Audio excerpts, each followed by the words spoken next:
what's the use of two strong legs if you only run away? And what use is the finest voice when you have nothing good to say? What good is strength and muscle if you only push and shove? And what's the use of two good ears when you can't hear those you love? It's not just what you're born with, it's what you choose to bear. And it's not how big your share is, but how much you can share. And it's not the fights you dreamed of, but those you really fought. It's not what you've been given, it's what you do with what you've got. Yeah, it's not just what you're born with, it's what you choose to bear. And it's not how big your share is, but how much you can share. And it's not the fights you dreamed of, but those you really fought. It's not what you've been given, it's what you do with what you've got. Hi, friends. Thanks for tuning in to another episode of Seeds of Revolution. This episode was recorded live at the University of Victoria on November 25th, 2024. Camas Books partnered with law professor Gillian Calder to host a panel discussion and Q&A titled Harry Potter and She Who Will Be Named, JK Rowling, Transphobia, and Strategies of Resistance. The event was moderated by Camas member Sean and began with a talk by Professor Calder, which was followed by a roundtable discussion and Q&A featuring Camas Collective members Sean, Soraya, Dale, as well as Professor Calder herself. We had a little hitch in the recording process, and as you will hear, the audio begins in the middle of Professor Calder's introduction. But don't worry, you still get to hear the entire evening's presentation and discussion in detail. And with that explanation out of the way, I will turn it over to Professor Calder. Thanks for listening, and we hope you enjoy the show. Thank you for the introductions. It's such a privilege to be part of this conversation. And I'm grateful to Joel, who's having you in the front row. We had a chat in our new kitchen at work, and that led to this. So grateful to have these co-panelists, and I'm really looking forward to hearing their reflections. And thank you for coming out tonight at this time of day. I also stepped into this conversation cognizant of the incredible privilege that I hold in this world as a white cisgender woman, a full professor teaching at this law school, and as a relatively straight passing queer person, while I also are constantly reminded of the responsibilities I hold. So continual self-education, actions of allyship, and work on systemic change. So, yeah, and I also wrote the name of my paper wrong on the poster. So, right? He who should be named, not she who should not be named. But in any event, small challenge. Glad you all came anyway. So, earlier this year, I gave a version of this talk as part of a panel on banned books organized by the Faculty of Humanities at UW. As I'm sure you can imagine, the people I was presenting with that day were focused on the harms of banned books. And my paper was an offering in that conversation, but one that wanted to point to a slightly different question. Not in support of banning books, clearly, Camas books, but to query our responsibilities in the face of harm caused by the public-facing views of a beloved and living author. So we start this panel with a slightly different version of that paper, but as a catalyst for conversation. So, on the American Library Association's list of the top banned books between 2000 and 2009, the Harry Potter series sits as number one. Burned and banned for promoting magic and embracing witchcraft. Censors have said that, quote, curses and spells used in the books are actual curses and spells. When read by a human being, then risk conjuring evil spirits into the presence of the person reading the text. With more than 600 million copies sold worldwide, Harry Potter by JK Rowling is also the best-selling book series in history, translated into more than 85 languages and spawning movie series, plays, theme parks, and much more.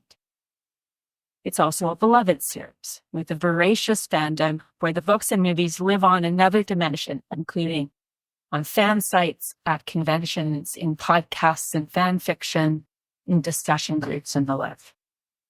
First published in 1998, these books emerged concurrent with the spread of the internet, the perfect moment to foster an avid, connected, networked community of interpretation. It's also a series that I hold in a really special place. When I became a foster parent to an 8-year-old in 2009, we read the first chapter of the first book on our first night together, and then over the next 7 weeks, we read the 7 books. We went to the movies at midnight, and we negotiated our new relationship of parent and child through the books, using the dilemmas faced by the central characters to make sense of some of our own dilemmas. I have published a law journal article about reading children's literature aloud. My law school colleagues and I have dressed up as Hogwarts professors and burst into first-year classes to sing about elvish welfare. I traveled to Harry Potter theme park in Florida with my best friend in the back row there for our 50th birthdays. And but for a moment of indecision, I would have a Harry Potter actually wanted like how. This series of 7 books has some profound facts. Critiques abound, including of racist stereotypes, of queer baiting, lack of multiculturalism, fact-shaming, and heteronormativity. And still, the main themes of these books is that the socially marginalized and their allies can, through coalition, successfully battle prejudicial politics and actions, a theme that is embraced by the book's fandom. This talk, however, is not about the harms that flow from banning book series like this one. It is an attempt to ask some nuanced questions about what the 21st century response to a book and the capitalist juggernaut that surrounds it should be when we come to learn that the views of its author are offensive. So in this brief talk, I'm going to try to do 3 things. First, set out for you a sense of the views of JK Rowling, drawn mostly from social media. Secondly, I'm going to try to offer some of the responses to this beloved author's transphobia. And then I'm going to try to conclude with some thoughts on ways forward, actions that we can all take to be better authors. In December 2019, JK Rowling tweeted, as it then was, the tweet, "Dress however you please, call yourself whatever you like, sleep with any consenting adult who will have you do. Live your best life in peace and security, but force women out of their jobs for stating that sex is real. Hashtag I stand with Maya. Hashtag this is not a drill." The Maya in Rowling's tweet was Maya Forstauer, a cisgender researcher whose employment contract was not renewed at a UK think tank after she tweeted her views that a person cannot change their biological sex. For many Harry Potter fans, Rowling's support of an anti-trans activist contradicted the messages of acceptance that many found in her stories. Jackson Bird, for example, writing in the New York Times 2 days later, said, quote, "As a devoted Harry Potter fan who also happens to be transgender, it was like a punch in the gut. It was the fandom, the community Bird had been part of for over a decade, who accepted him with open arms when he came out as trans. And while her opinion stung, he still offered, quote, let us tell you about our lives, how we got here, and even how the world you created saved many of us. We're ready to have a conversation. If you are, send us an hour." In June 2020, JK Rowling posted a link to Twitter to an article, this is the article, entitled "Creating a More Equal Post-COVID-19 World for People Who Menstruate." And in her tweet, she included the caption, "People who menstruate?" in quotes. "I'm sure there used to be a word for these people. Someone help me out. Wamban, Wimpund, Wumad." Different than her Forstauer tweet, this one appeared to use Harry Potter-ish whimsy in making the dehumanizing claim that only women menstruate, mocking any acknowledgement that trans, non-binary, and genderqueer folk can have basic human functions. 4 days after the Wumban tweet, she released a lengthy essay, and instead of apologizing, she doubled down on her views, drawing on her experience as a survivor of sexual assault to advocate for exclusive single-sex spaces expressing disdain over laws that enable trans people to change their gender markers on ID, and talking about how she is ground down by, quote, the relentless attacks by trans activists on social media. Anthony Ramos, head of talent at GLAAD, a U.S. non-governmental media monitoring organization, weighed in on with support. JK Rowling, whose books gave kids hope that they could work together to create a better world, has now aligned herself with an anti-science ideology that denies the basic human rights of people who are transgender. Trans men, trans women, and non-binary people are not a threat, and to imply otherwise puts trans people at risk. Daniel Radcliffe, the young actor who played Harry Potter in all 8 of the movies, wrote, quote, transgender women are women. Any statement to the contrary erases the identity and dignity of trans people and goes against all advice given by professional healthcare associations who have far more expertise on the subject matter than either Joe, referring to Rowling, or I. To all people who now feel that their experience of the books has been tarnished or diminished, I'm deeply sorry for the pain these comments caused you. I really hope that you don't entirely lose what was valuable in those stories to you. Gina Gwynfrey, a trans woman living in Scotland, writes about her experience of transphobia within legacy media's coverage of the JK Rowling furor in 2020, including her attempts to publish a counter-narrative to the mainstream articles that connected trans identity with abuse and delusion, and the mechanisms of power that operated to deny her the agency of her voice. Rowling has continued to use social media to convey views that have become increasingly more virulent, notably contributing to online harassment of Algerian boxer Imani Khalif, a cisgender woman who won gold in the welterweight category in Paris this past summer at the Olympics, and who was hatefully misgendered in the process. Tweeting this photo of Khalif with the caption, quote, the smirk of a male whose knows he's protected by a misogynist sporting establishment, enjoying the distress of a woman he's just punched in the head, and whose life ambition he's just shattered. Hashtag Paris 2024. And she's also taken other forms of action. For example, funding the creation of Vera's Place, a domestic violence support centre in Edinburgh, Scotland, which explicitly excludes trans women from services or from working there, framing the centre as a place that offers women-centred and women-delivered care, while also at the same time leading efforts against Rape Crisis Scotland, an NGO formed in the 1970s whose work supports survivors of all genders and sexuality, and whose team of women-only staff and volunteers embraces an inclusive definition of women, in line with Scotland's gender recognition reform.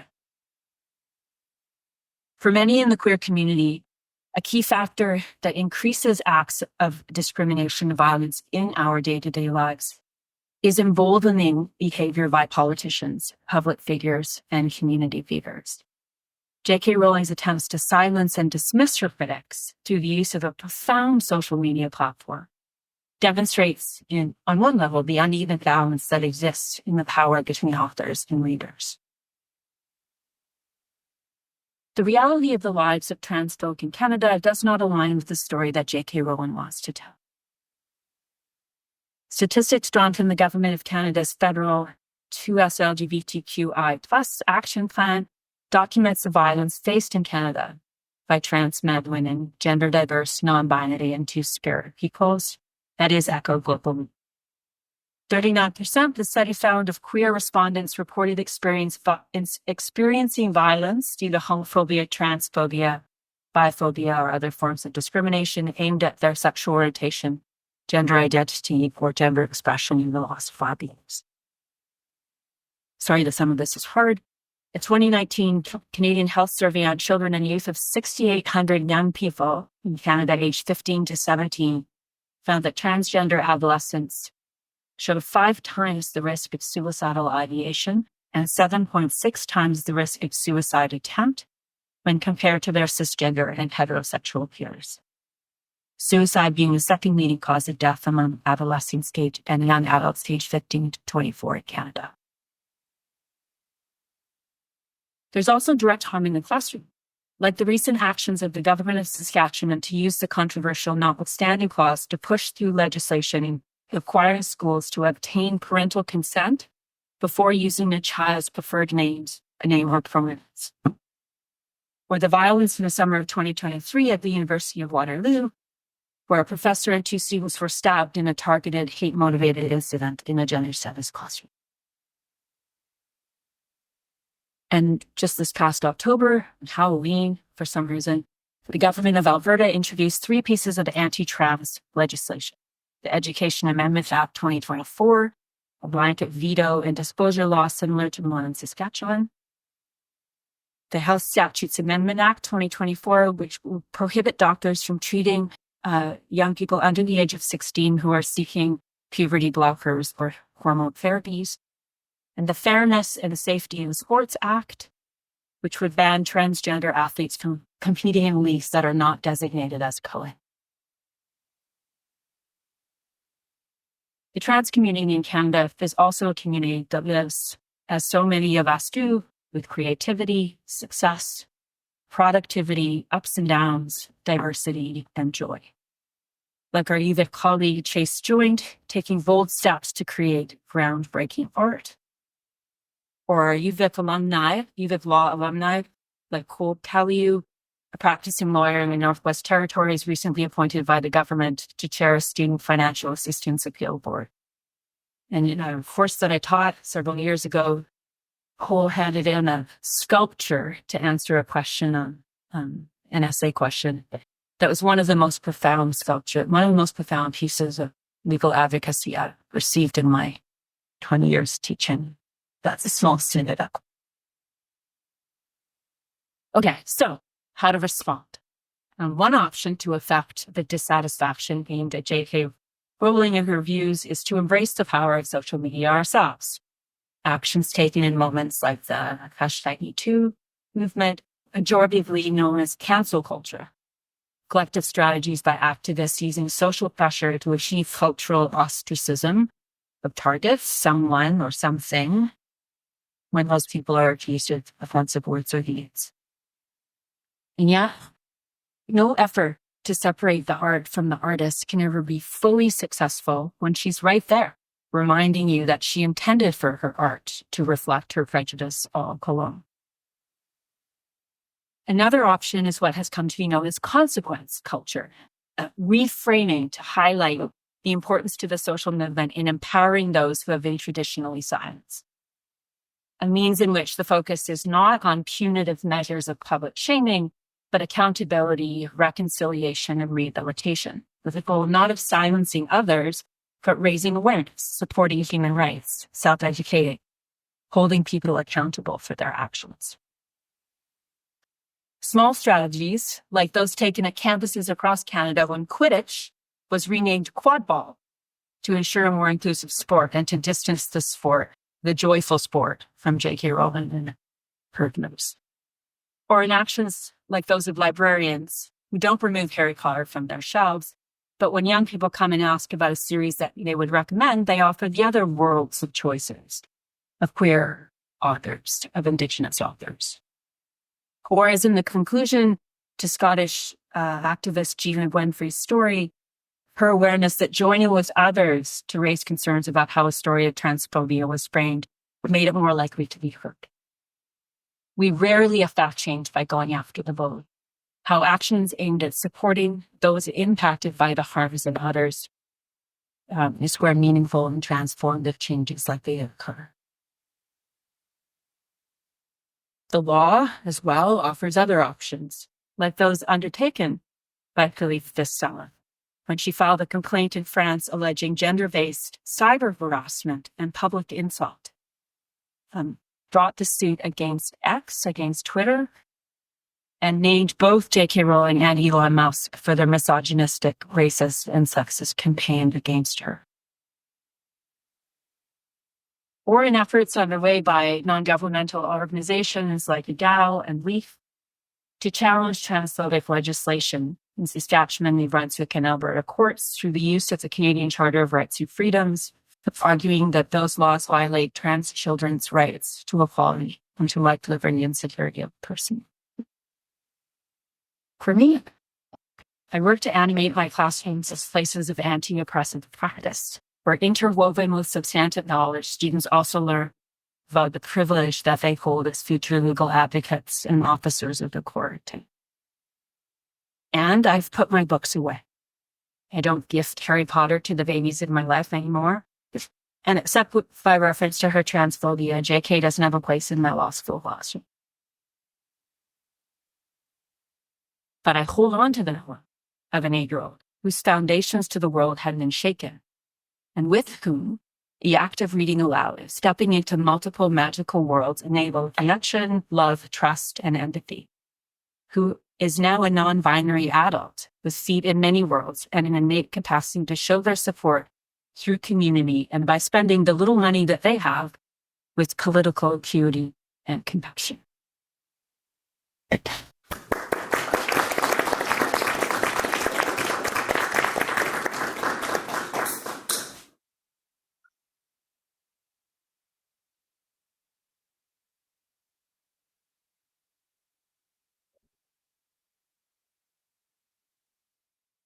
Great. Yes, and we're going to do a panel discussion. So if there's any questions, please linger them. With them. We're also going to be recording a podcast, so any questions asked are going to be on the podcast. Just a heads up for everybody. That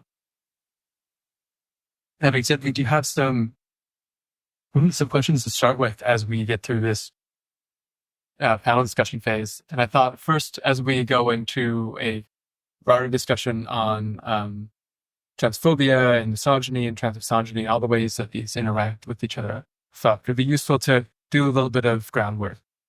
So just going through some here, when we talk about misogyny, to note, misogyny refers to the hatred, contempt, or ingrained prejudice against women and femininity.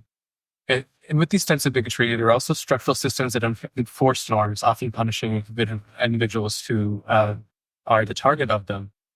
So with transmisogyny, we also have this expression of, with misogyny, we also have this expression of transmisogyny, which is a specific form of misogyny that gets directed at trans women and trans feminine individuals. And it combines the transphobia, which is a discrimination against transgender people, with misogyny, targeting both their femininity and then their transness. And this leads into, as well, sexism, which is the prejudice or discrimination based on a person's sex or gender. It's often rooted, once again, in norms that privilege men and masculinity over women and femininity, oftentimes in an oppositional fashion, where equality that men have is not equality that someone that is a woman can have. And this feeds into cis-sexism, which is the belief that transgender identities themselves are not as natural, that they're inferior and they're less valid than cisgendered identities. And oftentimes I feel that as we're experiencing misogyny, transmisogyny, that cis-sexism is a big factor as well in people understanding or really understanding the validity in the trueness of someone's expression of themselves and how they choose to identify. So as we go through these definitions, I wanted to ask our panel, what does bigotry look like in practice? So how does this arise in human experience?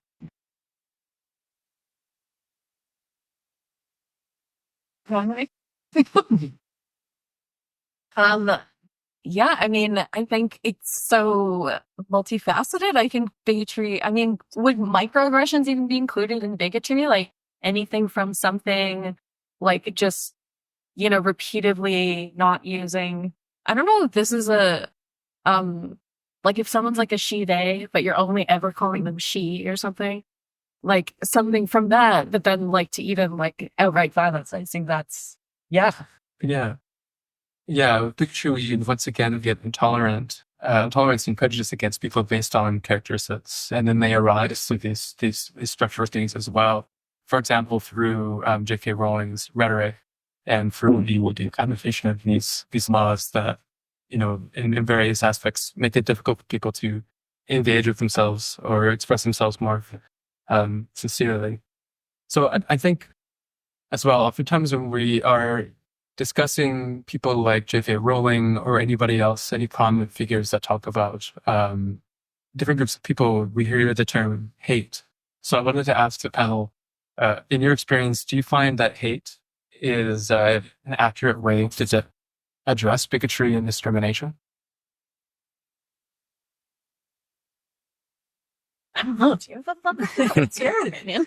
I think it takes different forms. One of the ones that can be bugging me is also just self-hatred and internalized misogyny, which we see manifested in some of the transphobic rhetoric. So, yeah, as we've seen with Amani Khalif, being a tall woman, athletic, maybe a bit of a tomboy, maybe not having racialized and not having, not having the standard Eurocentric features that would be considered the norm. It's like, I've seen it internalized with a lot of other cis women who I've known growing up, especially other women of color.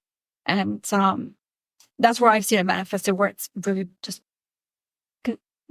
there's the overt one that you see from outside forces, and then there's the internalized one. And it's like, how do you battle it when it's that ingrained and deep? Yeah, I mean, through my daily life, oftentimes I feel like there's this innate sort of gaslighting that happens in terms of expressing or just existing. And yeah, it's important to notice, especially with the prejudice and the racism that was directed towards Amani Khalif, that this transphobia is very intersectional. So I think maybe we can spend some time thinking about, like, how do intersecting identities such as race, disability, or socioeconomic status interact with or intersect with transphobia? Did you mention race? Yes. Yeah.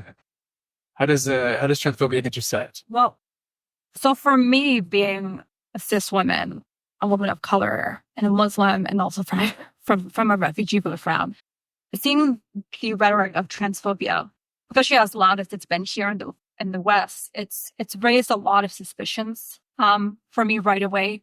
This the loudest term, trans-exclusionary radical feminist voices that I've seen coming from has been from women living in the West, and the specific brand of what I like to call colonial feminism doesn't really have the best track record in how they've advocated for women, past or present, domestically or international. And these are the same voices, the same people who've been policing feminism as it pertains to trans women, the same ones who were and still are policing feminism and women's advocacy as it pertains to women from my community, especially Muslim women. And I look back at the example of the NATO occupation war of where I was born in Afghanistan, and the rhetoric I've seen around refugees. This, colonial feminism's idea of liberation has been at the expense of demonizing young boys and men from mine communities as well, who are also themselves, the byproduct of generations of war, poverty, who've been just disenfranchised to begin with, and extremely vulnerable to reactionary politics and radicalization. But instead of empowering women from my communities, what this colonial feminism agenda has done that I've seen has just been an escalation of corruption in my part of the world, and violence, and even just with the most obvious example that we've all heard of is like with the drone strikes that have been happening, was done in the name of liberating women, and what we've seen was and bombing really like funerals and weddings, so for my community, these colonial feminists were the least qualified to speak on our issues, yet the most confident to speak on and influence policies affecting us, which unfortunately translates to causing the most harm. And we're talking life and death, survival of the most vulnerable people on the planet. So from where I'm sitting, seeing the intersection of transphobia with colonial feminism and its harmful impact on women of color, Muslim women, I don't trust their judgment. I don't think they have the best judgment to have I don't think they have the judgment to have the best interests of anyone, just from what I've seen in their own track record in history. And it doesn't just demonstrate a lack of good judgment, but it also emphasizes why feminism should be intersectional, right?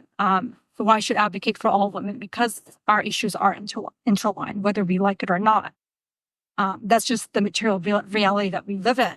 So, in my experience organizing with Muslim women, with women from refugee communities, the best ways to protect women and keep them safe is by being proactive to finding solutions to their most pressing concerns. Like housing, like healthcare, education, childcare, living wage and income, and not what I've seen from transphobes, which is very performative and performative fear mongering and hate mongering. I just don't see how it is beneficial in any kind of way. And also, I just want to note, like, transphobia is also harmful to men. And I mentioned the demonization of men from my communities, but the patriarchy harms men as well, right? And two, we can't deprogram ourselves from patriarchal ideas and systems without the participation of men.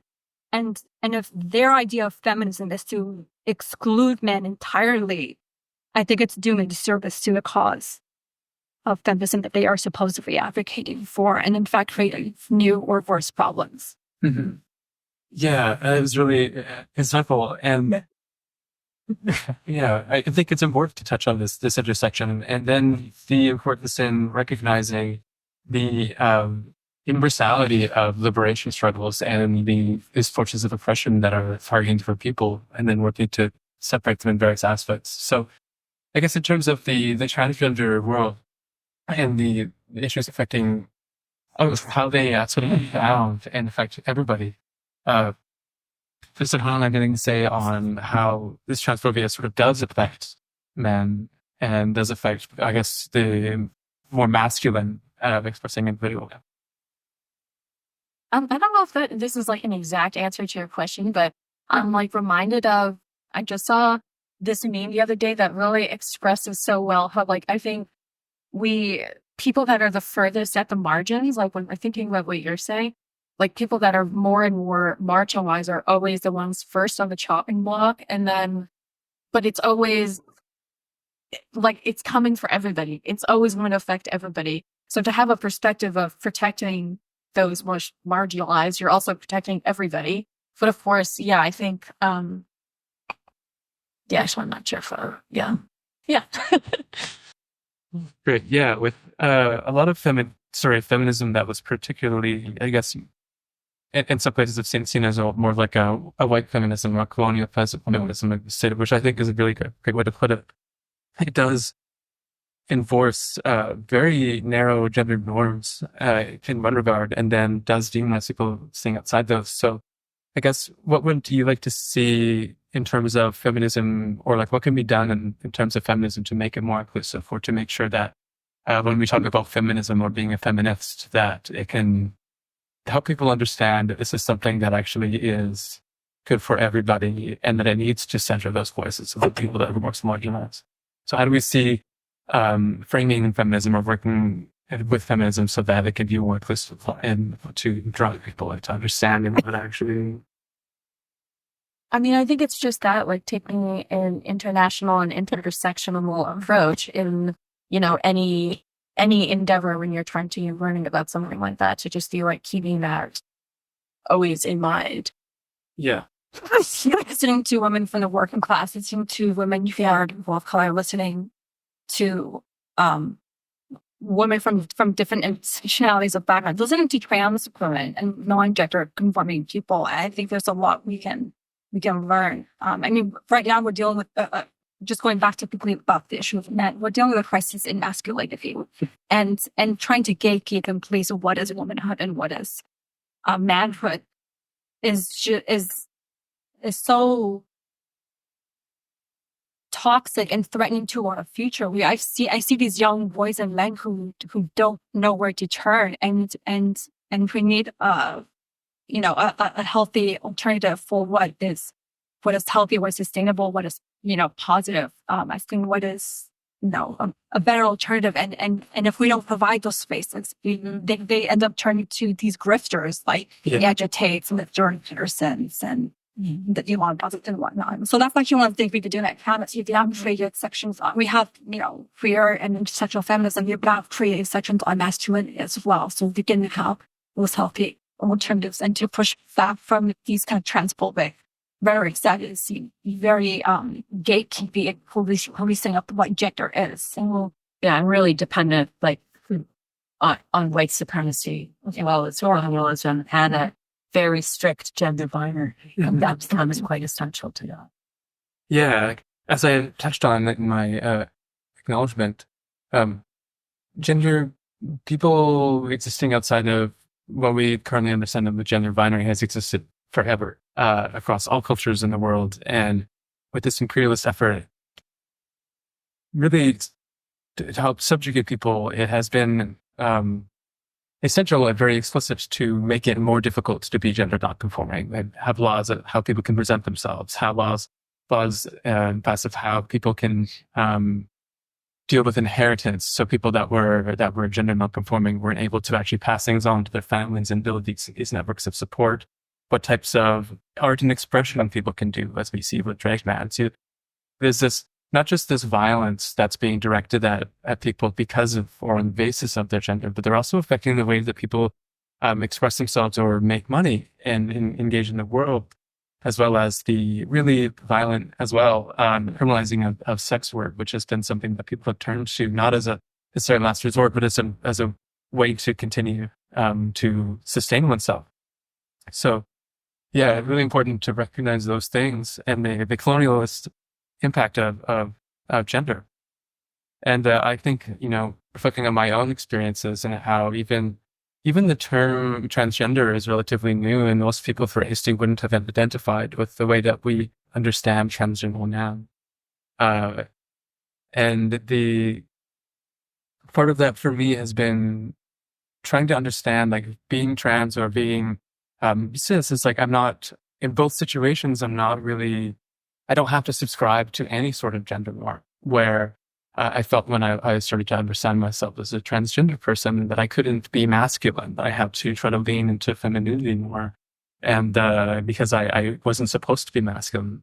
And then throughout the history of transgender and their interactions with the medical system, doctors used to, and this is explicit in their literature, they used to determine if someone was transgender or not based off of how closely they had associated with traditional gender norms. In some cases, just deciding how attractive a person was, or how closely they think that it could pass as a person of the gender identity that they're identifying with.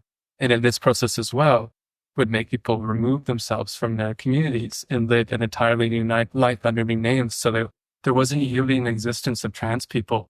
It was trying to always enforce this gender binary, even for trans people.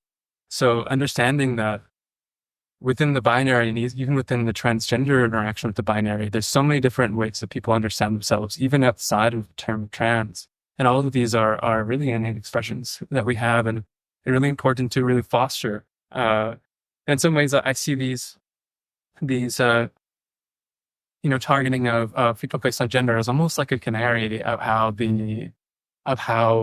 a state or government is interacting with its people now. Like, which identities are they coming for? That, if they're really starting to target within their own country, even more explicitly outside of, with socioeconomic or race-based lines into a broader aspect. So it's I think a tell for where the government is really heading with these things. So yeah, I don't know if anybody else will have any input on that, but How's our audience doing? yeah. Are you doing? Cool. I guess we could take questions as we're talking, and I guess at this point, noting that it is going to be on a podcast. So, yeah, if anybody has any questions on the presentation or any. Sorry, just interrupt you, Sean, and just Phil. All good. Yeah, I didn't ramble. No. Making with them there as well. Yeah. Yeah. So if anybody has any additions they want to make, please, and then we can go further discuss as well. Cool. I was thinking actually when you were talking, I was like, I've been thinking about how gender is used to uphold the state. And I think one of the things that being trans is sort of enacting violence to the state in general. And I think that's one of the reasons, like you're saying, about how like a lot of back in the day and even now, like healthcare practitioners are still trying to be like, oh, but could you like be like a dude, like an actual dude, or can you be like an actual girl? Like we're still, that's the imperative is still to maintain like the cis het whatever world. So I think to some degree it's like transness and queerness in general is such a, I mean, it's queer. It is literally like queering that. Yeah. And that in and of itself, I think, is a threat to the state. So to some degree, it's like, I get why they're coming for us. I'm like, yeah, you're right. Like, for sure. So, yeah. Yeah. I was reading a article, I can't remember who it was written by, but they're talking about queerness as sort of a tear in hegemony where, you know, you embody this break from, you know, what is supposed to be the norm or what is true and real. And then that's part of the reason why it's such a persistent gaslighting of its sincerity and not being real. But I thought I looked up some stats in terms of how does being transgender, either passing or not passing, affect people's ability to, you know, participate in these systems. And so as a baseline, trans people, just like broad queer trans people, have an odds ratio of about 3 to 1 of being unemployed and to be living in the poverty line. Trans people are also 4 times more likely to experience violence than cis people. And this was really interesting.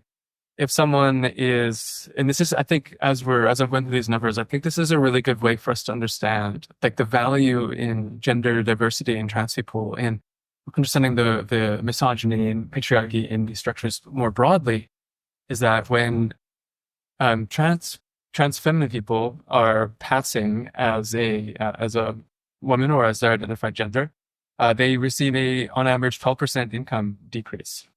Whereas passing or blended trans masculine people they make 7% more in comparison to male trans. Well, you can people. swim faster. Yeah, you can swim faster, right? And then you can get like violence more frequently. And then sort of looking into this gender enforcement, not passing trans people, so queer people that their expressions still don't align with these gender binaries, like on average 50% less. So even this participation in the gender binary reinforces the pay gap, the gender pay gap that we see. And then when you leave that entirely, you just been eaten less than everybody on average.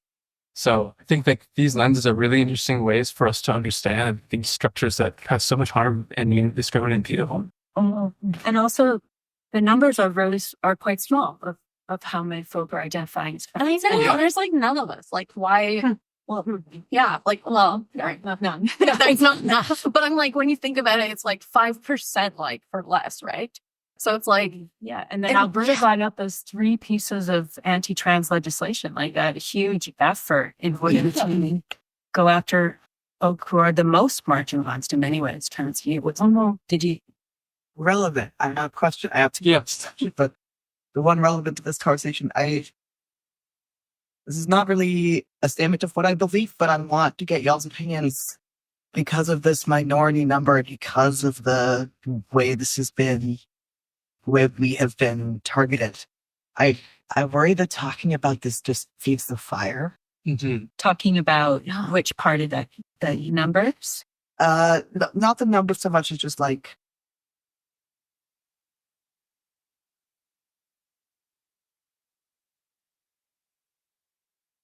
sometimes the cynical part of me thinks that I would be safer as a trans person if we weren't in the discourse so much. And it would be nice. And so part of my brain goes, maybe we should try and get this to be quiet and not let me. Yes, someone else talk this.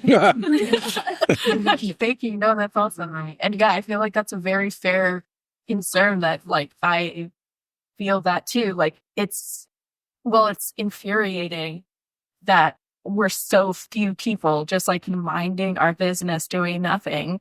And it's this huge cultural thing, which is just a distraction. Like, I feel like it's just being used as this distraction. It's like, in the real world, like, yeah, what are we doing? Who cares? Yeah. So, I mean, I feel you. Like, yeah. Yeah, I really identify that with that as well, because in all honesty, I'd like to not have to discuss gender issues so frequently and with so many people, but I feel like it's not really a choice that we have so much. I think that as just a identity, as a very diverse group of people, we've just been hoisted into this position, and our options are to, from my perspective, either to just sort of try to ignore it or try to work through it, and those become the very dominant messages that take up all of the space, or we have to unfortunately put ourselves out there, right, to speak about them, as uncomfortable as it might be, or just we don't really want to, and it'd be better to just persist on our own and like do our thing when we can't really. So I think that we need to contribute to this conversation as trans people first, but also try to recruit in all of the allies and everybody else to try to help us form this front so we can not have to talk about it so much, especially not trans people ourselves, because we end up doing most of the work on that end. Yeah. So, I mean, my gut reaction to trans folk, to me, is get the fuck over yourself, mind your own business, and let them live. But that's not their goal, right? Their goal is not just to make, center themselves in the conversation. The end goal is really fascistic and to have erasure entirely. I would argue it sounds to me, at least, correct me if I'm wrong, but genocidal. It's like we don't. It's not just that we're complaining about them. It's just we don't want them to exist at all. And that's the policies they're trying to pass. So as Sean was saying, yeah, it seems like we're at a point where it affects everyone, but also we don't really have a choice. Mm-hmm. Yeah, no, I work in a law school where we've never hired anyone who isn't cisgender. And when you talked about that, I have colleagues who don't know what cisgender means. And so we want to have a place where the law is taught in ways that's more inclusive, which isn't always about violence and harm. It's also about supporting community and working across difference and having whatever it is, legislative tests that are more reflective of the world that we live in. It's hard to do that when folk aren't in the conversation. I mean, I think too, I also really feel like trans people deserve to live really cute lives. And so I also am I think, we do what we can, but I also think it's totally fair to do what you need to do to make sure you're okay. I think that cute vibes. When my child and their best pal came out as non-binary, I made a gender repeal cake. And so it's all the layers of the non-binary flag, and then white fonted with a big black house on the top. And when you cut into it, sugar flowed out. Right? That's really Gender sweet. repeal. I still got from someone, but all those ridiculous gender reveal things. You take that back too, right? Oh my God, yeah, gender reveal parties. Whoa. Yeah. yeah, I really love the cake idea, because I think that's a perfect way to express the fun in gender, and the fun and sort of in that sort of rebelling against these norms. You can really play with that a little bit more. So I think that, yeah, there's more than one way to approach these things. Sometimes it's making your art. What does that look like? What does it look like for you to just exist openly queer or not? Or how do you cultivate your relationships? So I think that we're foisted into this conversation, and that we can approach it in a number of different ways. And the discomfort's them, but so are we. Do we have anything else to add, or have we had more questions that you want for you? So there's been more and more representation, I would say, in the entertainment business, and certain more positive focused representation of the trans community in movies, plays, books, and such in the past. Has that helped the trans community in the sense of seeing somebody that is representative in entertainment industry, and and then the second part of the question is like, how can we be allies? You've talked about the allies a couple times, but how can we be allies to stand beside us? Answer the end of that question. I encourage everyone to like join an organization, some kind of organization, and all of them overlap. Like even if it's food delivery, like in your neighborhood, that's already out. That's like doing stuff for trans people. So I would say that's my thing on that. And wait, what was the first part? Oh, yeah. I personally am like, I feel like that it's such a liberal thing that like, yeah, the end, like, I don't think it's necessarily like, I don't think we're seeing material improvements in trans people's lives despite that. And I don't mean that to say that I wish like, I'm loving the trans media, like so obsessed. But yeah, at the same time, I'm like, it doesn't, for me, I'm not like, I think the rising trans violence, I think it's increasing, right? I don't know if maybe someone has those stats on that, but. Yeah, I can comment on my experience like you did. Yeah. Starting with representation. So when I was moving through my like childhood and early teens, there wasn't a lot of trans representation. I think it was like Silence of the Lambs. Right? Which is like not like that. It is sort of, maybe the worst. And I think it really fed into the stereotypes. And even like they were making fun of it on Family Guy. If it fed into the stereotype that someone was like, in order to have this transformation, in order to feel this sort of way, you had to go through this, like, you just couldn't, it was impossible. It was almost like this, the irony of the situation and like how much work they want you can't make this transition. And that did impact me. And then, I think, so as there's been more representation and more learning, I think just sort of like the queerness, I guess the language of queerness has really evolved since. So you recognize that it isn't just Silence of the Lambs. It could be other people as well, or other expressions. So I do think that it's helped. I think in particular, it's really good for representation for people that haven't really been exposed to the diversity of gender expression, to know that it's a possibility. Because for me as a kid, it wasn't. There was the gender binary. And so it was through media that I started to even like, that gay people existed, to know that anybody could express themselves in a number of ways that wasn't just like strictly along the binary. As for allies, yeah, I like to sort of repeat what Dale said. It's good to just get involved in community aspects. It could be going to the Palestine rallies on Saturdays to make sure that you're involved in these liberation struggles, because I think that we need not just to be fighting for trans liberation, but to fighting against repression broadly. And then as you get involved in these networks, there's a lot more community that can be formed, and then you can contribute in other ways. I also think it's learning the language and reading, enjoying trans art, reading trans authors and listening to what their experiences are, especially trans authors who have an intersectional perspective. So we don't fall into this trap of like white feminism or colonial feminism. We don't want to fall into the trap of like colonial transgender like feminism, for example, which right now is sort of the mainstream. It doesn't really respect a lot of the ways that people throughout history and across the world understand themselves and their genders. And I also just wanted to respond to Sarah's question, because one of the things that you folk are doing, I've created a queer book club, right? So they're secretly there's some books and shit. I love that. I just spoke of them, right? Like, so shout out to you folk for creating that book club where people are brought together, are reading all sorts of different kinds of queer stories and having those conversations, some of them which are really hard. And in order to like broaden our senses of community in the same way. Yeah. Sorry.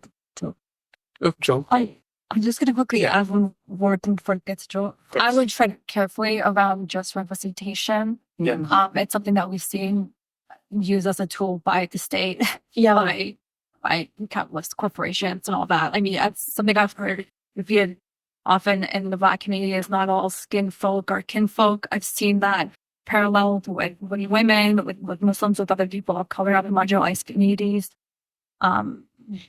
Just and that's where we can tread into things like liberal identity politics, where it's like, okay, someone's in a position of power, therefore we've made progress. Well, trans people in the military is not fucking progress. Neither is Muslims or women in the military, or being the first woman president, etc. Things like that. So being empowered grassroots from the ground up would make more sense to me. Yeah, that's a really good point. And it sort of it reminds me of something else I wanted to say, just building on that, is to be mindful of when that representation politics takes the forefront, like what is that taking the fore over, as if we look at like the sort of post-Stonewall liberation movements that happened, which in the beginning were very intersectional, and they're focused on things like healthcare no matter what, access to abortion. And these more radical roots over time, it ended up translating into, well, you can get married, which is like, if you want to have these rights, you have to still participate in this sort of binary, the traditional gender system. And then they're still giving you just that. And then, as Ryan said, this inclusion in the military, it's like this inclusion that's not what we want. And it's not where the root came, which was making sure people have healthcare and making sure people are not discriminated. So yeah, representation is one thing, but if it's the only thing, then it's just Yeah, that's a good way of putting it. That it's like, it's like a piece of the puzzle, maybe. Like I really resonated with what you said too about like growing up and like what it's like to see trans people for the first time. It's like, it's huge. Yeah. But at the end of the day, it's also just one part of like a bigger picture. Yeah. Joel? So, Gillian, something you said in your talk, one of the many things resonated with me, which was your discussion of cancel culture versus accountability culture. And I've been endlessly frustrated at the whole popular discussion of freedom of speech.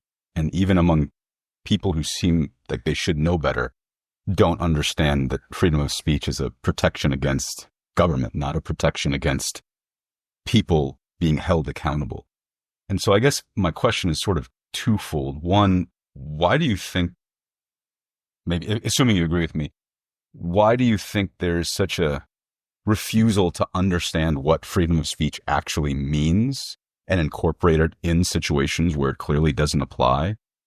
And then two, because I agree wholeheartedly with the idea of accountability, why do you think it has been so difficult to get people to understand that what cancel really means is actually just being held accountable for what you say, and that is an age-old, perhaps, international value that for some reason should no longer apply when we talk about trans people or people of color?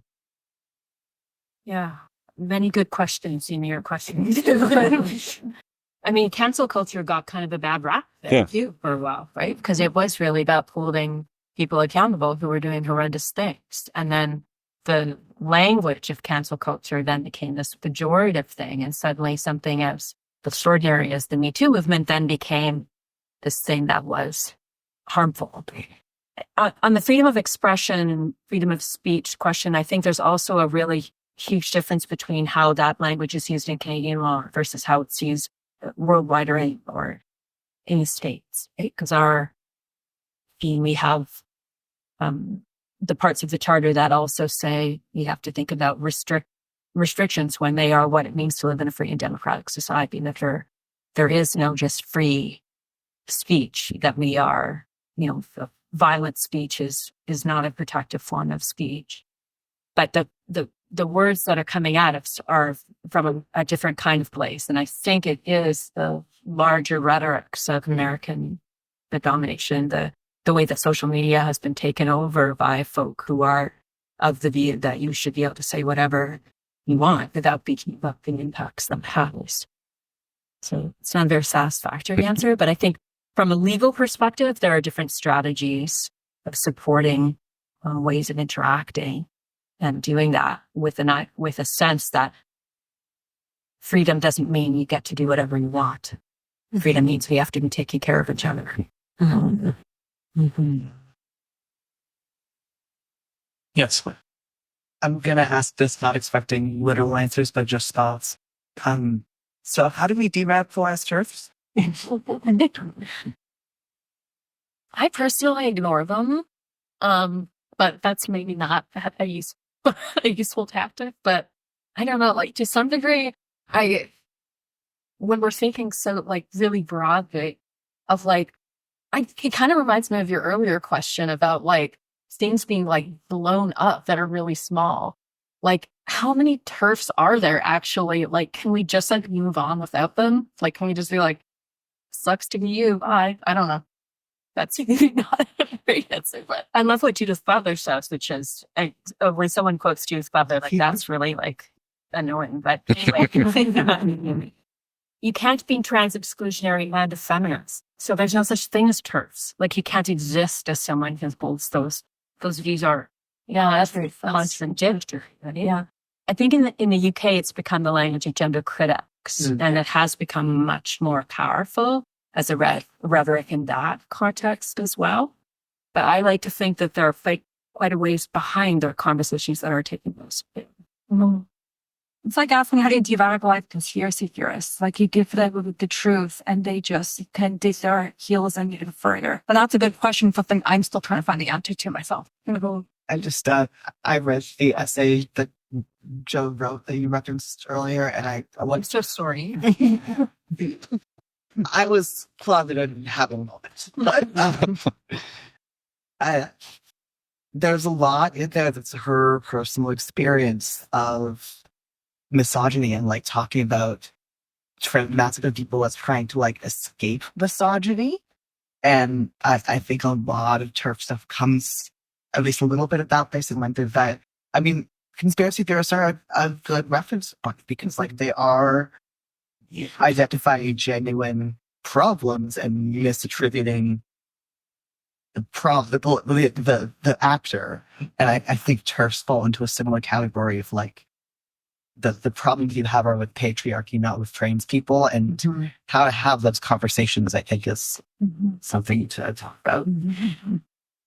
Yeah, because at the heart of some of that work is the importance of space, of like spaces that have been created to deal with violence against women.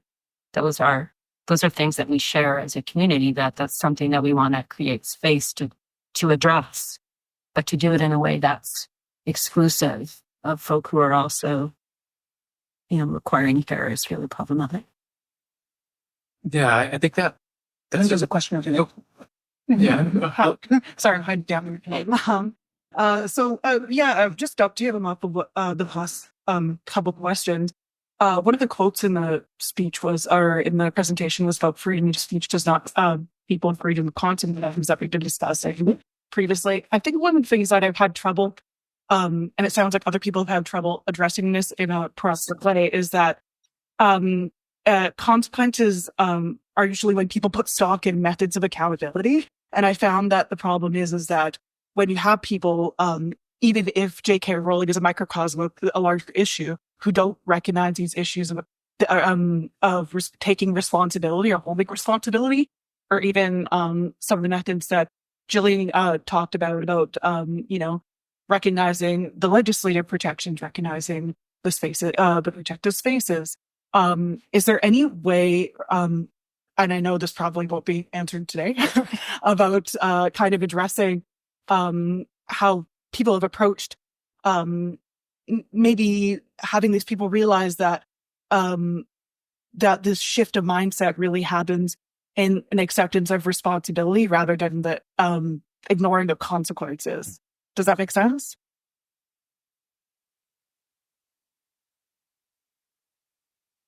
So can I clarify? Your question is to when we're dealing with consequences versus accountability, it's trying to help people understand and accept.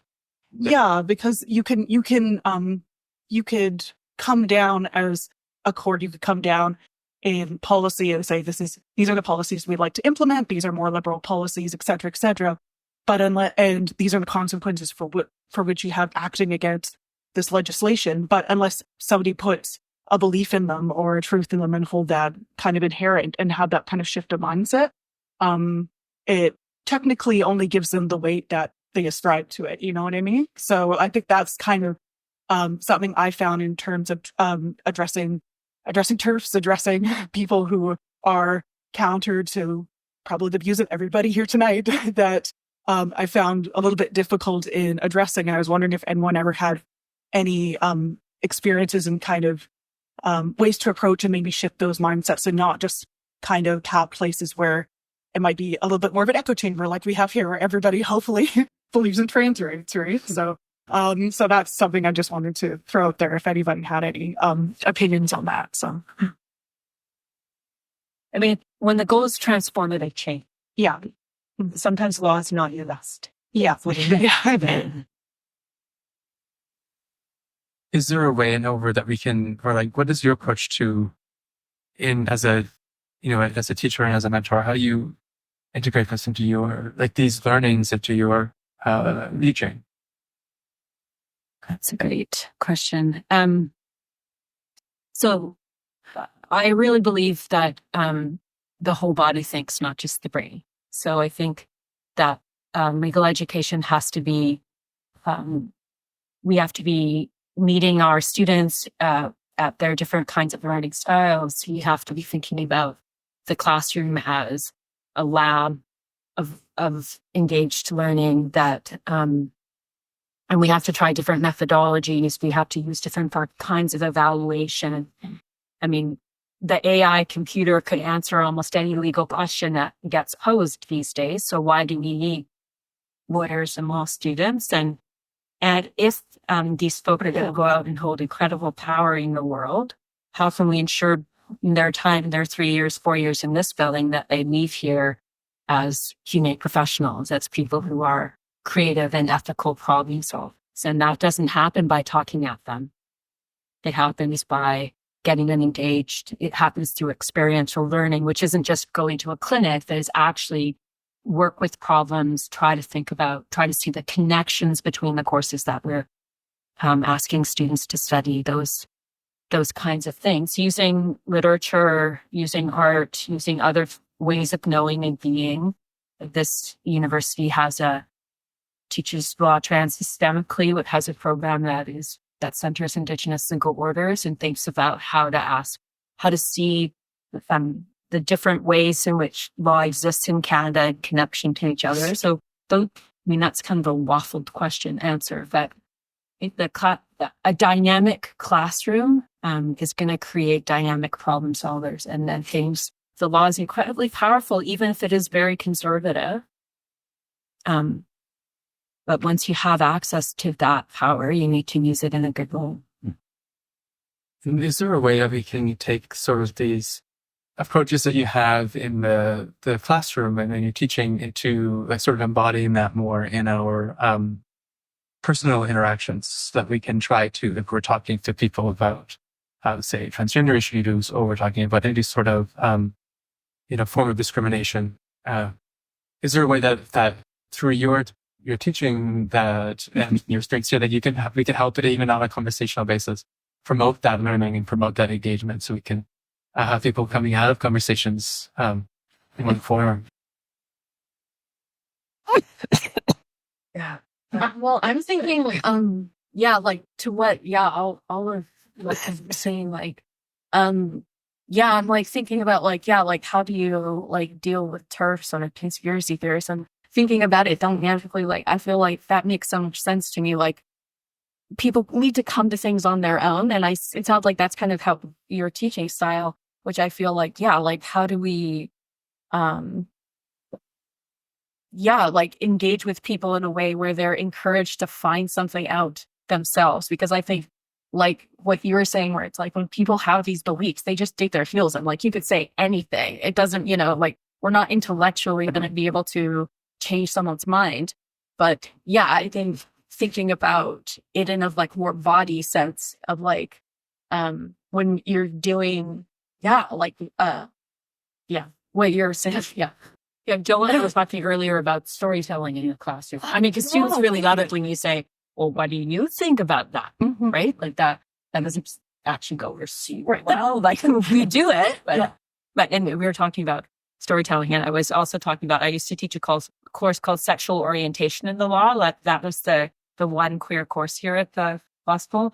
We used to call it sex O because sexual orientation in the law was just not what the course was about. Now it's called queering law because it gets the sense that what we're actually doing is something that involves action and movement and transformative change.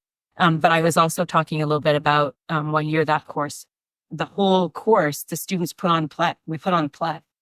So trying to think about different ways in which you are still learning about the sort of elements of that kind of action, which might be the elements of a trial or how you might engage with a legal problem. But yet it's forcing you to think about performativity. It's forcing you to think about what happens with different bodies, who played the roles involved, thinking through different kinds of bodies in action. And then what was amazing to see what happened to those students as a result of trying to think about law through completely different lenses. And I have colleagues, some of who are in the room here, who are doing that in spaces like business associations. Like it isn't all in the law and courses. It's happening in what you might think of as conservative learning, but to enable students to actually think in the kind of ways that you would like when if you're sitting with a lawyer, it's because something has happened in your life that you need some support, right?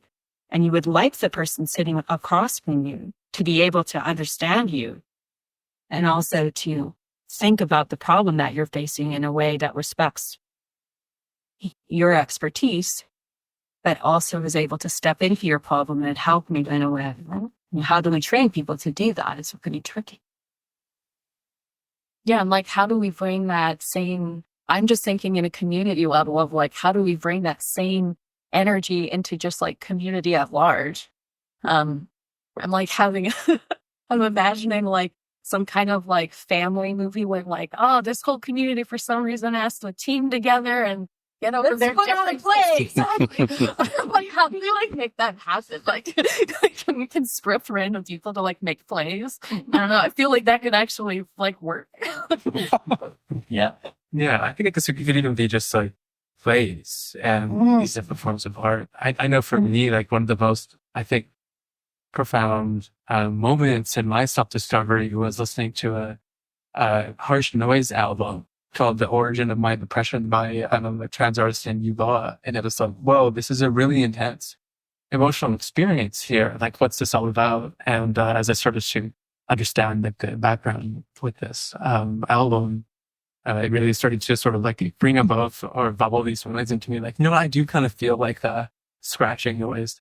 Yeah, it's just noise. Yeah, but that's somewhat helpful for answering the question. But I do want to return to the question we had previously about how a lot of TERFs are based around this, around like trans people as a form of misogyny.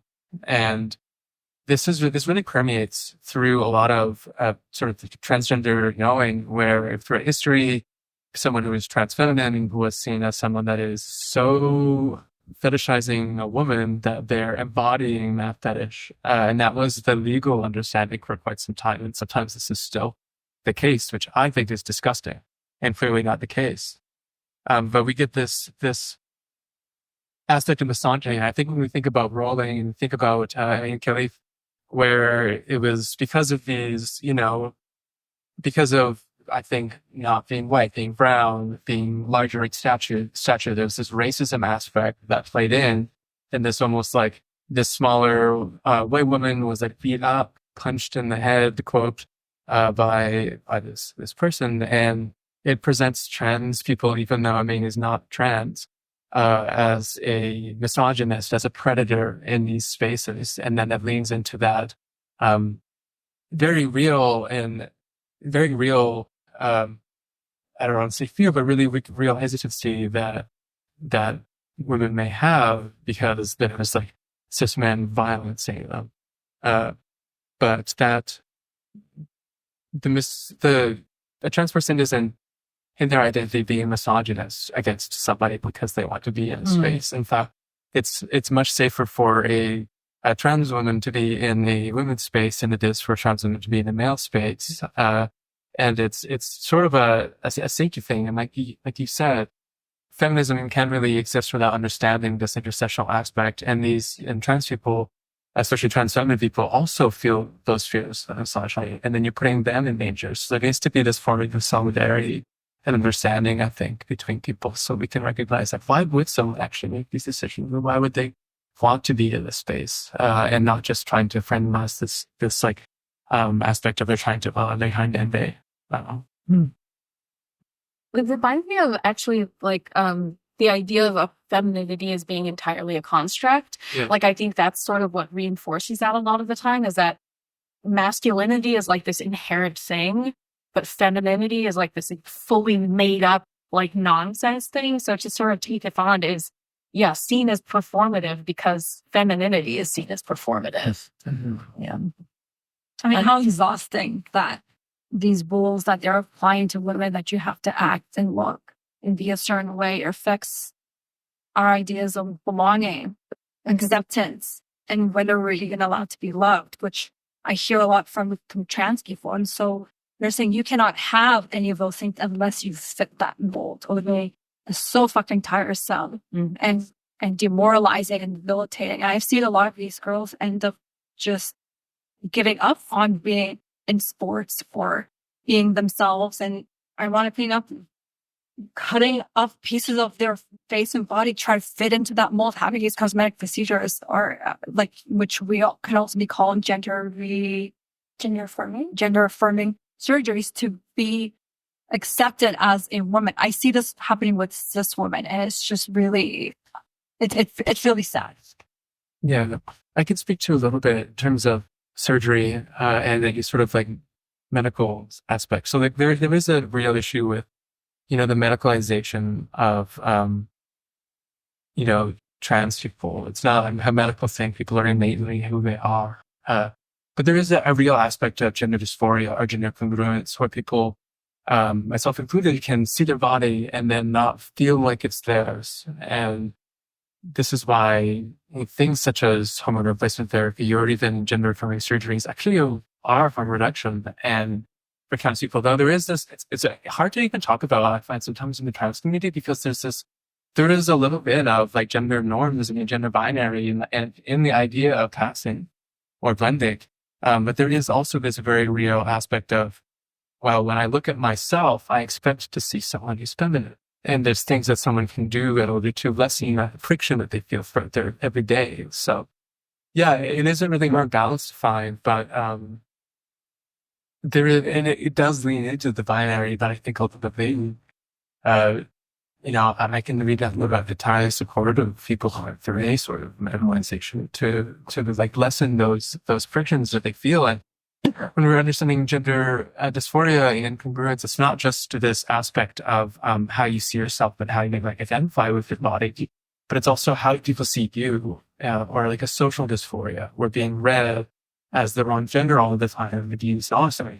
It's not being the absolute constantly, or you're not seen as sincere, or you're not seen as valid. So there's changes that can make it all they feel more comfortable with themselves, but then sort of address the societal aspect of just like constantly being told that you're not valid, essentially, or not being treated the way that you would like socially.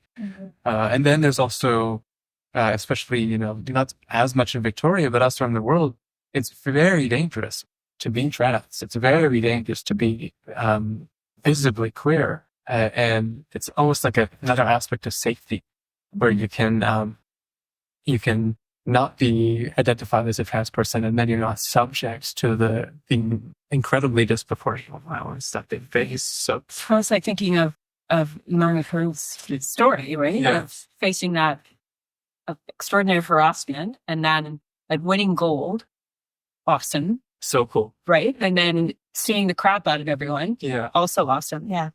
And it's a crime to be queer in Algeria. Yeah. So, levels of risk. And, yeah. And I think this is something for cis and trans people, that each individual person, we're always negotiating how we approach gender. Like, I don't think in, this society, you can't escape that. Like, that's just a part of being a human, is like, you have to figure out like, okay, like, I think I'm this, like, how much do I want to put out here? How much, like, this is just, and I don't think there's, right or wrong answers, because we all, have our own experiences that we bring to that. But yeah. Do you have any other questions? 'Cause I can keep going. I kind of have an iteration on the topic that was just mentioned, kind of inverse, where I also think about many experiences from trans women that I've read about, where their first experience of gender euphoria and having it respected out in public is in the form of a catcall or something like that, which. What do you do with that? Yeah. It's an unfortunate circumstance that just comes off of gender relations and how men are expected, or they believe themselves to be able to fully present themselves around women, but it also does sort of interact with, well, I guess I am passing now. Yeah, that's such a great example of the complexity that I think we're all dealing with all the time of like what gender means to us. It's like, yeah, I mean, how can you ruin the heads or tails of it to some degree? On the flip side, I think about like trans writers that I've read from who they immediately say, oh, all my guy friends all of a sudden say like, all right, gym talk coming out. We're going to do really silly talks and it's going to be locker room. And it's like, is this also good? Yeah. Totally. Yeah. Yeah. It's like we're all, yeah. And I think that's one of the things about the trans experience too, is that like, I think to some degree, a lot of cis people, I'm guessing, are like more able to like have this exist in the back of their mind, or maybe even be kind of unconscious, where I think, yeah, when you're trans, you're kind of like having to like really like look gender in the face all of the time. Actually, speaking of Judith Butler, I think I recently like watched a video of them where they were saying like, everyone says I'm so obsessed with gender. All I want is to not think about gender. Yeah. And that's how I kind of feel like that too. Like I'm like, I actually just really would love it if it was just like not a thing. But yeah, I think being trans, that's what it is. It's like, yeah, dealing with gender every day. Actually, just from trans men, I've seen be some of the greatest allies to women, where they've had cis men confide the misogyny in them, and just how much they dehumanize women. And so they've been spilling these because they're like, okay, they think I'm, the person they identify me being male, and so they can confine me. And so, by the way, heads up, ladies, this is what they actually think of you. And so, I take that as like, oh shit, this is like something I can use to protect and defend myself. And that I wouldn't have been able to have had that without that allyship from cis, trans men. Would have that. And the outspoken. Totally. It's also why I think right now, like one of the most important issues within the legal communities too are these policies taking place in Saskatchewan, New Brunswick, and Alberta, where parental consent is required for youth under the age of 16 to use their names in their classrooms. And it's, I just think it's unbelievable. Yeah, sorry, you didn't respond to that? Just a fun reminder that in Alberta, with your parental consent, you can get your learner's permit at 14. You can't get parental blockers till 16. You could drive a tractor at 14, so that doesn't mean that. Yeah.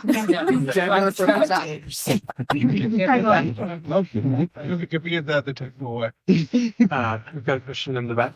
I just wanted to just hold a little space on returning to another thing that Professor Calder said about like the practical strategies around what to do when so much of the current tempo of the time is to force us into conflict with each other. Yeah. To like that, even while I appreciate the move from castle to accountability, it still is maybe Lauren's point as well.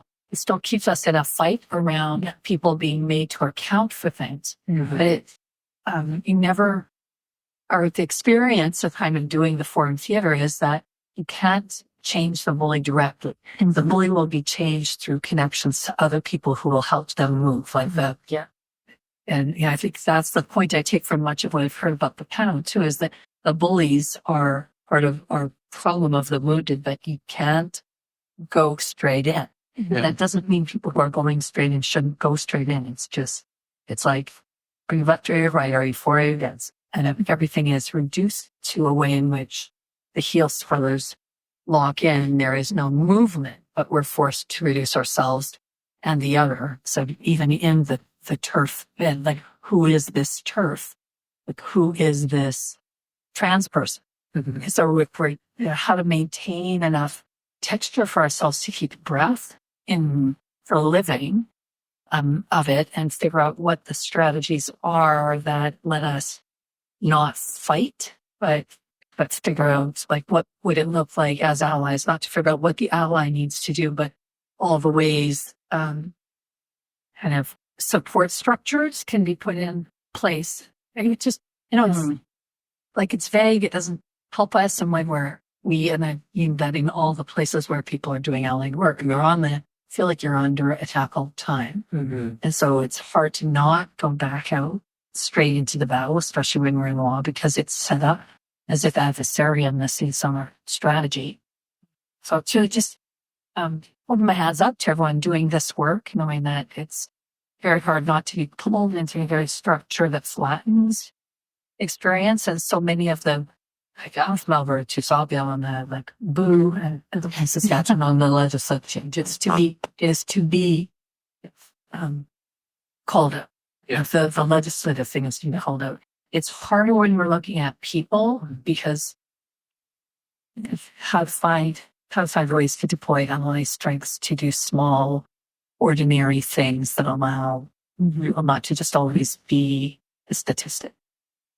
I think if you have the interpersonal connection or relationship with the bully and you have the capacity for it, absolutely, I think make that effort, do what you can. But I think also it depends on how much power that bully has. And as I mentioned earlier, I do view this as an fascist, and that's have a saying in Canada, fascism is not to be debated, as to be smashed. Yeah. Yeah, from my own experience, for most of the time, I think it's really hard to engage with someone when they'll just outright be like, I don't respect you. I don't see you as valid. And then they'll, you have to have a lot of patience. But I do think, trying to engage someone and have that level, it's almost ironic, like, to have an understanding with someone and try to develop some sort of connection. You can sort of like touch their heart a little bit more and talk about like why these things are important and like understand where someone's coming from. But that isn't something that could happen on this broad scale. Like, people can only do so much. So yeah, I don't know how we get that, but I do think that it's important to addressing all these forms of oppression, transphobia including, is to try to understand how people work themselves into these positions, whether it's like in the case of Rowling, abuses that she's faced, and those are valid and considered very real, but that's not a justification for the harms that she's causing. So yeah, I don't know if that answers your question, but I'm just agreeing that there's those people, and none of us about the kind of power that people, social media, try to mobilize against that is one thing. How much of that energy, when are the spaces to go not up there, or to harness energy to the places where there's more likelihood of change, which is through these connection pieces that, like, how to not be pulled into that fight at the expense of the energy that you have. Yeah, that's certainly exhausting. So much.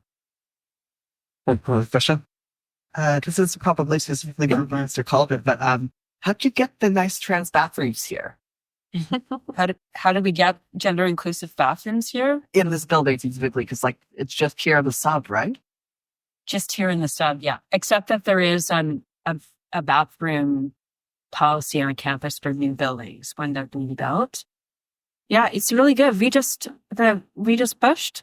We just said, our bathroom, I think, was really gross. Like, people were walking taboo, and so it needed to be fixed. So we seized that moment to say, you need to have inclusive spaces. And then they got renovated upstairs and the policy kicked in. And I have to tell you, the hardest part about it all is like needing to take it down. with your colleagues right there. It's really hard. Like that's the hardest part, the smelly part. It's not the gender part that's tricky. I just want to go into a room and shut the door and be on my phone for half an hour and not have to worry about that. Not to be facetious about it at all. Like, sorry, I don't need to make it into a joke, but it's like, it took a lot of energy. And it took having like an administration here that was supportive and colleagues that knew that they could use, that there were the single stall places where people could go as well. But we just did it. I want to say, and the art. Sorry? And the art. What art? Having trans students in our school. Oh, yeah. Playing. Oh, yeah. Being part of the community. And that piece of art that was up there actually, yeah. So that one of the stories is my class, my SEPSO class, art bombed the building. And they went and they got pictures, glittery pictures of toilets, and they just stuck at like what's on the door. Like they did the thing. What's behind the door is what matters, not who can go through it. And they just did that in the whole building. It was totally awesome. And then I think that started the conversation around like, what is the plumbing? Right? Yeah, It was a little bit more than that. I think that's so lovely.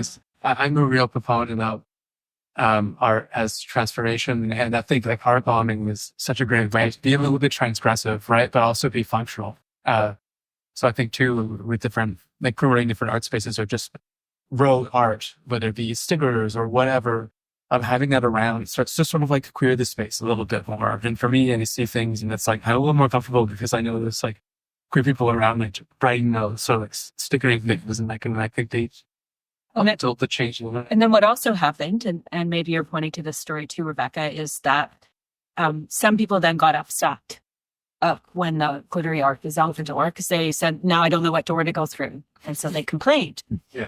And then as things do in our law school, it happened on Facebook, and there was a whole like thing that happened. And everyone got really upset. And then we had a trans student at the time who was one of the first trans students, who then entered into the conversation and told a story of what it was like to be trans man whose children call him mom because he's the birth mother of his kids in a bathroom in a public space in Victoria. And he told that story in like one of the most like extraordinary of ways. And again, this is several years ago, and I think there were many people at that moment who had never heard of cisgender privilege. And so he was really talking to them about what that meant. And then that was a conversation that then began to take on a life. And this was our student who wanted to practice law as the person that he is, not, leading parades. But in that moment, he had stepped in, led the parade. And anyway, fabulous. It reminds me actually too thinking about like I think one of the challenges I think that like in a way I think is real for cisgender people is like to some degree things like this, all of these changes do sort of force a confrontation of what gender is and how that plays a role in your life. And so I think, like for a cis person all of a sudden being like, I don't know what bathroom to use. It's like, this is maybe a new thought, but you're now having to like deal with like, oh my God, like what's the bathroom? That's something to think about. And I think, that's like, I see that as a real challenge and and I think for a lot of people that are like explosively transphobic, I think that's a big part of the transphobia is they're like, I feel fucking weird about gender and I don't want to talk about it. And I think trans people are kind of pushing that conversation. But also back to your point, Rebecca, about like, what is it that we need? Like that moment was also about some folk really developing a form of empathy of realizing, oh my God, you have to think about going into a bathroom every time you go through a door. I never have to think about that. Oh my God, that's what privilege is. Yeah. Right. And then things shift because we end up not like this, but in developing a sort of awareness. Yeah, it's fun. Yeah, absolutely. I'm like having like a menopausal stroke down here or something. It's really warm. It is really warm. Maybe it's just just for like knowledge reasons, there's also gender neutral washrooms in McLaurin, and there's one in Petch. So if anybody's in those areas and they want to do washroom. Yay, 4 places on campus. The Graduate Student Society actually made an interactive map of all the gender people are washing all over campus. There's Awesome. Yeah, I was part of like the Faculty of Science PDI group, and it seemed like a campus-wide initiative to start having these like prioritizing viewings, but then sort of retrofitting factors to make sure that they're trying to have more gender in their opposition. I like because it's better for everybody. Sometimes you need privacy, and everybody needs to. And they're usually more single salts. Taking it down. Like that. My streams. I'll bleep it out with the Latin. Yeah. Dump the smacks. There you go.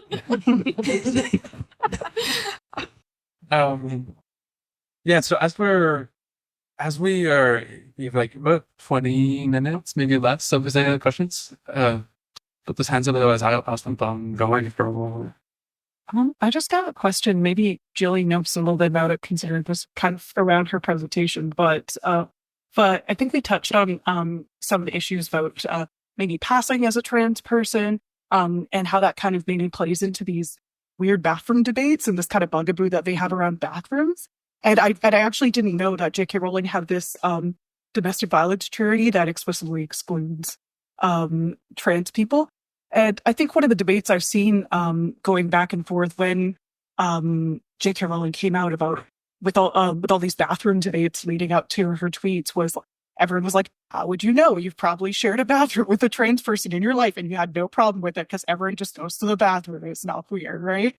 And I was wondering, Julie, do you know what kind of like made this kind of change to make this kind of a bee in their bonnet? Like, why is there a reason that they're fixated on this? It's sort of something that I just think it's something that's sort of you have to kind of know your enemy, in terms of why that might be a thing, and maybe a way that we can kind of approach it so everyone can poop freely, and that's a good thing to have. So, you mean for JK herself, or like just generally, I guess the discourse at large, right? Not especially for her, but it's kind of something that they weaponized, and I was wondering where that might have sort of come from. So, and I think there have been lots of conversations about places where people would argue gender matters or sex differentiation matters, and so we have these, like we probably can all agree that if you get fired from your job at McDonald's because you're trans, that's a problem. But these other places and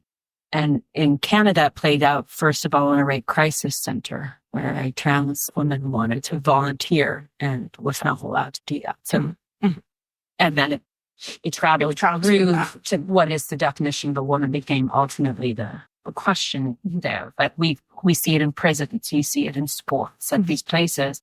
So it's not surprising that it's not happening in these workplaces, because it is happening in places where we have, as a society, agreed that we're going to differentiate. We're going to be binary about gender, and we're going to differentiate. And then the questions you have are, why do you do that in these spaces? Right? So in washings, is it because of people being prudes? Or is it about plumbing? Or is it about like men are just super messy, so we don't want to go there? Or is it about, right, like what is the reason that we keep these spaces differentiated? And that then enables us to be in more earnest conversations about what matters to change, and how safety becomes a thing that then gets weaponized it plays out in Canada prisons as well, in quite a profound way. Thank you. Yeah, I think just adding from my reading and perspective is one of these like avenues through which you can really emphasize like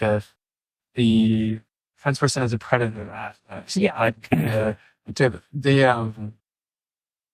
one of the more prominent, really, I don't want to say really trips, because I feel like transphobia has been such a persistent theme throughout history. But one of the more, I guess, first people in the current strain of TERF or just gender critical was Janice Raymond. She was talking about how transgender people rape women by entering their spaces. So it's this like predatory misogyny aspect. And because it's segregated and they can blame it on this, the safety aspect. I think it's a good avenue to do that. I also think it harkens back to other forms of segregation in bathrooms, such as racially segregated bathrooms, where there's like sort of this like historical aspect of it too, where they can lean into that. So I think this is another way where you have this similar narrative where like people based on their skin color were more or less predators. So you'd be segregated for the safety of the person who's more weak or non-predatory. So I think that's another intersection between the transgender panic and like a history of racism.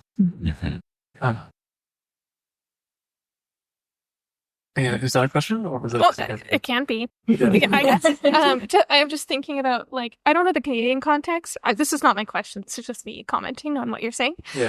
But I don't know the Canadian context. But like I always find this such a strange conversation because in the American context, like when there was the equal gender equality was like becoming to the forefront of legal conversations, you had like Phyllis Schlafly, who's like a super conservative legal expert in the States, like arguing that women shouldn't have equal rights because then they'll have to be included in male washrooms. And this was like a threat against. And like it was perceived as like, well, do you want that? Like washrooms were never something that like women had to fight for. So I don't know why it's anyways. Sorry, this is but my question that I've been kind of stewing about throughout is something that's like really stood out to me, I think, and kind of going to what Dale was saying when you started talking about the meme, and Soraya, when you were talking about like kind of the fascism and kind of like what's the end of this, is like JK Rowling like tends to be, seems to me at least, very like fixated on trans women, and when she evokes like trans men, it's almost in this really like infantilizing way about, and this really misogynistic way about women, like, oh, like this is a cry for help, you don't know what you want to do with your own body, you're going through something, you're mistaken. And it's to me very like I guess it's just reminiscent of like what you hear around abortion, around other healthcare that people try and access. And I do think it's like really rooted in misogyny, as you've been bringing up, Sean. And again, and a lot of too like what J.K. Rowling really relies on when people try to make her accountable is like, oh well, my lesbian friend's this. Oh, my lesbian friends. I was talking about my lesbian friends, and it's almost this like a weaponization of identity. So I guess what my question is kind of within all these different areas of how this kind of rhetoric emerges. Like, how do you see it as like very divisive and almost like, not to overuse a term, but like the oppression Olympics, or how does it kind of pit people against each other? And how do you see that on the flip side, I guess, like as a tool of like how solidarity resistance, or how do you see that in allyship going forward? I'm just thinking out loud. Like you were mentioning having the separated boundary thing, and the example of the misogyny, but I'm also now wondering if it's also really protecting predators. If having segregated boundaries solves the issue of men harming women, harming not then just sweeping that under the fucking rug and saying, well, this is what you can do about it. And if you share the bathroom that you're asking for, it's similar to how if you dress a certain way, you're asking for it. Well, no, I want to confront it now. If I have a perceived threat of men harming me or being abusive toward me or raping me or whatever, I want to confront that now. I don't want to solve that by having just small separation of our spaces. No, let's resolve that now. Let's talk about that now. It naturalizes it. Yeah, exactly. Yeah, I think it also just like says some hate for, any sort of like predatory interaction happening within the men's washroom, as if like men can be victimized as well. And I think the whole transphobia argument really, really just like is, it just belittles men oftentimes, and it especially belittles masculinity and any sort of transmasculine person. So these people also, people need to have safety in their regions no matter what. And yeah, we should be like dealing with the fact that these exist happen and not try to say, well, it's okay here, but now it's here, and then blaming it on a group that is statistically more likely to be assaulted, and then forcing trans feminine people into the space where they've said, okay, it's fine. It's like there's some sort of like assaulty nature to here. So yeah, it's rooted in misogyny. It's rooted in this sort of it's almost like a sexism aspect that JK Rowling plays. I think too, and I'll get back to the other subject, but I also think it sort of identifies like womanhood as a victim relationship, where to be a woman is to be victimized and to have all these these experiences that are really negative. And it's like, that isn't what womanhood is. It is something that does happen, but it's not the basis of an identity. So I feel like it's kind of, she's just not really doing a good job in any aspect. So I think it's important that I call it feminist. So the second question, just to clarify, and this as a name I put on there, was about not trying to have an oppression or mix another, but rather to understand solidarity as a tool. I think. Yeah, for sure. Just kind of how does this rhetoric how does it thrive on divisiveness, and how does then resisting that divisiveness part of resistance, I guess? Yeah, because I think that there's an aspect of, there is value and there's a lot of accordance and bringing marginalized voices into the center when we're having these sort of conversation, not making them more important than, but making sure that they're heard and that actually understood. So I find oftentimes in mainstream liberal politics, it is this sort of identity battle where someone has more merit on the basis of an identity factor, and no matter what they could be saying.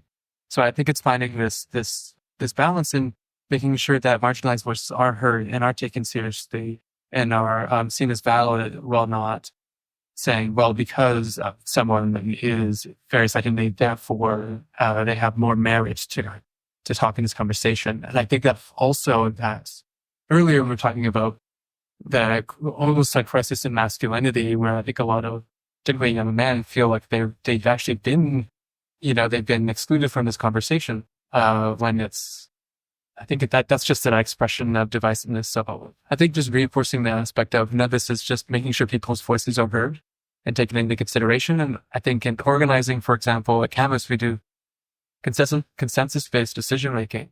So it really does center the fact that people can have a voice and that it's just as important as anybody else's. So that's one avenue through which you can, in practice, make sure that you aren't having that divisiveness, but sort of orienting your relationships towards understanding and towards making sure people who are marginalized or people who are in the center can have their viewpoints and their experiences heard and taken into consideration. It's less hierarchical, where it's identity politics reinforces hierarchy. Yeah. That's what I'm going now. I mean, liberal identity. Yeah, for sure. So I guess we should be closing, but with all of we mentioned the laws that are happening in Saskatchewan and Alberta, where students are forced to be out if they can't participate, and how there's this aspect of making it so it's more difficult to participate in the social world of a trans person is really a central aspect and a central theme, erasing trans people over time. And this is a question to the panel, and then I guess everybody else, but everybody here, what legal reforms or what can be done to protect gender rights, as well as, there's a community support, what needs to happen within our, the system that we have to exist in, especially in a legal perspective, to make sure that we can protect trans people and then also try to address these discriminatory laws. Someone's been asking the camera. Sorry, while you were talking, it just made me think about how, I think going back to one of your original points, actually, about kind of the genocidal nature of the rhetoric that we're seeing in Canada and around the world. I think that looking at the laws in Saskatchewan and Alberta and who they're targeting, being children, I feel like it just makes me think about the way that if we're thinking about things and look at genocidal kind of viewpoint, the fact that it is targeting children really, I think of as more evidence of that being the eventual, I guess, goal. We see that targeting children specifically is often the first kind of wave of this genocidal projects. Mm-hmm. Yeah. That's a really good point, actually. Thank you. Yeah. And my advice is you have to dismantle the state. Sorry, no, that's the answer. Yeah, like, I mean, I think it's like, yeah, okay, like there is some, we live in the system, we have to deal with the system, but tear the system down. Honestly, like, I don't know. That's, I don't want anything else. That should be final words. Oh, yep. I would point to the first steps to that, which, yes, is to create parallel systems that don't rely on government institutions. Yes, love that. Yes, no, love. Yeah, kind of in that line, as somebody who actually grew up in Saskatchewan and knows a few trans people who live there and a few who've moved out here since then, I immediately think about those laws, and then I think about like news stories reporting on teachers who say, "Oh yeah, just try and get me to enforce that." Mm-hmm. Just starting at the lowest level and even just radically saying no. Yeah. Because the more that you accept them on the basic terms of this, the more they're going to try and enforce it, and it always stops with one person. Yeah. Yeah, I love that. Like the teachers. It's like the don't wear pink shirts and then the kids all showed up in pink shirts. Yeah, I think it's like embodying that a little bit of rebellion and then just sort of weighing and just refusing fascism, refusing these any of that, refusing to go along with any of these things. So I think that is another thing that allies can do, is just by saying no, not going to actually any role that you have, any way that in your life that you can abide this, just saying no, don't participate as like the first thing. Yes, and then move on. Maybe we can time to one more question on this. The legal challenges to these laws are current challenges, right? Yes. Part of, yeah. And the charter's been recently like explicitly expanded to include gender identity. No. Oh, I thought even was doing that. No. No, Sorry. okay. Can we do that? Yes. Yeah. I mean, there are cases. Yeah. No. So the Canadian Charter does not explicitly include gender identity and gender expression as a form of discrimination. The argument needs to be that's analogous to some of the things that are on there, and those arguments are progressing. But these cases are being brought on the basis that it's putting people's life at risk. So they have like that much stronger basis to me. Yeah, and there's some law students in the room who are working on that, making sure that these tests as they exist are more inclusive. But it's like the same thing about dismantling the state. Like we can't be looking to the charter to solve our problems. We need to think of other ways to support the people impacted while trying to ensure that there was a change in the government in New Brunswick. And the first thing that the premier there did was strike down a piece of anti-abortion legislation that had been in place in New Brunswick for 30 years, stroke of the pen. I know hundreds of people that have been working to affect that change. So sometimes it's shifts in power that make these huge differences. Yeah, I guess I'm closing, not to be the last voice, but I was thinking about these things recently, especially as far as rights go. And I think it's emphasizing this point that rights that are granted to you by a state can always be taken away. And that rights that we have are inherent. And it's not people removing our rights, it's violating them. And then I think if we hold that in ourselves, it's a good way to move forward and respond to when our rights are being violated. So thank you, everybody.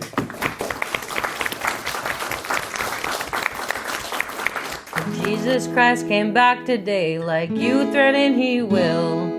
Which poor group of people do you think that he would kill? And who would Jesus choose to starve if you gave him the chance? And if there was a genocide, would he take a neutral stance? Who would Jesus bomb? Tell me, who would Jesus bomb? Would it be kids in Palestine, or how about Vietnam? Would Jesus bomb the atheists, the Muslims, or the Jews? I want you to ask yourself, well, what would Jesus do? I want you to ask yourself, well, what would Jesus do? Would he say it's complicated and there's sinners on both sides? some people, they just deserve to die. If Jesus Christ rose from the dead and on a sidewalk slept, would you extend your hand to him or just watch where you stepped? Who would Jesus bomb? Tell me, who would Jesus bomb? Would it be kids in Palestine, or how about Vietnam? Would Jesus bomb the atheists, the Muslims, or the Jews? I want you to ask yourself, well, what would Jesus do? I want you to ask yourself, well, what would Jesus do? Would Jesus hate the gay folk, the queer folk, or the trans? Would he suggest they end their lives according to God's plans? Would Jesus tell a homeless man to get a fucking job, or turn his back on the poor? Would Jesus be a snob? Who would Jesus bomb? Tell me, who would Jesus bomb? Would it be kids in Palestine, or how about Vietnam? Would Jesus bomb the atheists, the Muslims, or the Jews? I want you to ask yourself, well, what would Jesus do? I want you to ask yourself, well, what would Jesus do? Would Jesus build a border wall? Would Jesus drive a tank? Would Jesus be a landlord? Would Jesus run a bank? Would Jesus Christ feel safe in his skin if he came to your town? And would you still believe in him if you found out he was brown? Who would